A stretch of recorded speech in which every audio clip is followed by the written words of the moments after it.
Voice of Karachi news HD। साल हो गया मेरे बेटे की डेथ को ना, इसी तरह स्ट्रीट क्राइम में आलमगीर साहब का कोऑर्डिनेटर था वो।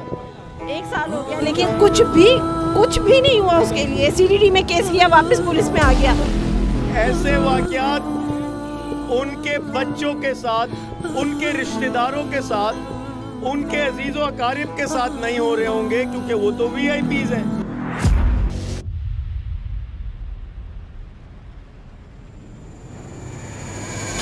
जी, इस वक्त मैं मौजूद हूँ कराची के इलाके गुलिस्तान जौहर परफ्यूम चौक पर। यहाँ पर इलाका मकीनों की जानिब से जो गुलिस्तान जौहर के में जो स्टेट क्राइम जो है इसमें मुमकिन तौर पे बड़ा इजाफा हुआ है और दिन बर दिन इजाफा होता चला जा रहा है। और जो अपना शार फैसल जो थाना लग रहा है इसका गुलिस्तान जौहर परफ्यूम चौक का गुलिस्तान जौहर शार फैसल में बेहद कैसे सारे स्नेचिंग में और इस स्नेचिंग के नतीजे के अंदर नौजवानों की हलाकत भी जो है पेश आई है, जिसमें एक नौजवान है जिसकी इलाके हलाकत जो है इस स्नेचिंग के दौरान हुई थी। उसके घर वाले और इलाका मकीन स्नेचिंग से तंग आने के साथ साथ यहाँ पर चोरी, डकैती और मुंशियात वाले और जो कह रहे हैं कि यहाँ पर जो स्टेट क्राइम है इसमें इजाफा हो रहा है, इसके खिलाफ एहतजाज किया जा रहा है। देखते हैं कि इस एहतजाज के अंदर इलाका मकीन की कितनी बड़ी तादाद शरीक होती है और कब तक एहतजाज चलता है। ऐसे वाकयात उनके बच्चों के साथ, उनके रिश्तेदारों के साथ, उनके अजीज़ो अकारिब के साथ नहीं हो रहे होंगे क्योंकि वो तो VIPs हैं। उनके साथ तो 10-10 सिक्योरिटी गार्ड होते हैं, इसलिए उनको पता ही नहीं उनके इर्द गिर्द जो माहौल है वो कराची से मुख्तलिफ है।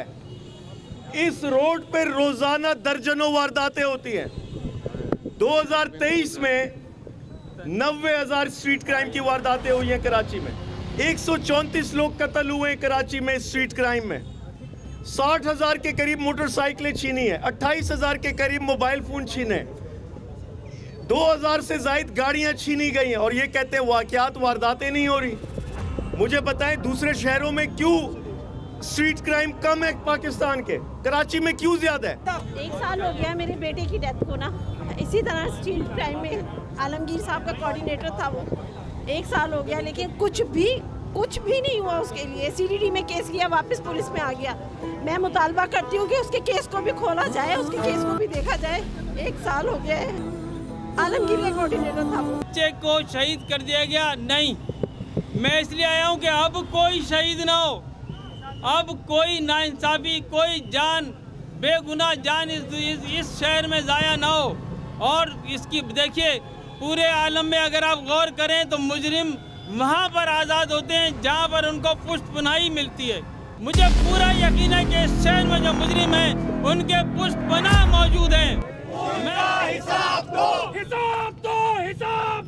खून का हिसाब दो। डकैतों की सरकार नहीं चलेगी। चोर डकैतों की सरकार नहीं चलेगी। मैं चाहूँगा पिछले 1 घंटे में इस शहर की 6 माओं की गोते उतर चुकी हैं, जिनमें से एक जो है वो लुकमा अजल, एक नौजवान को बनाया गया है अंडा मोड़ पे, दूसरे बुजुर्ग को जो है लुकमा अजल बनाया गया है नॉर्थ कराची बारादरी के करीब, और तीसरे को जो है 5B पावर हाउस के करीब। मैं सिर्फ वज़ारत दाखिला साहब से एक सवाल करना चाहता हूँ कि आप फॉर्म 45 या आपको लाने वाले फॉर्म 47 तो बड़े अच्छे तरीके से मैनेज कर लेते हैं, मगर ये शहर के अंदर अमन तो अमान आपसे मैनेज किया नहीं जाता।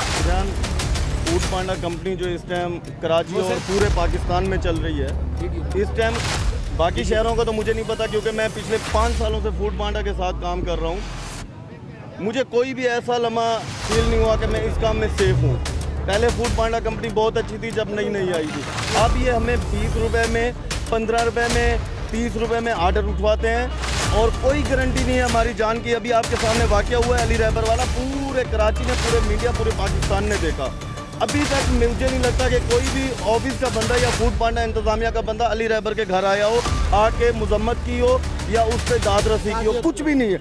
Voice of Karachi news HD।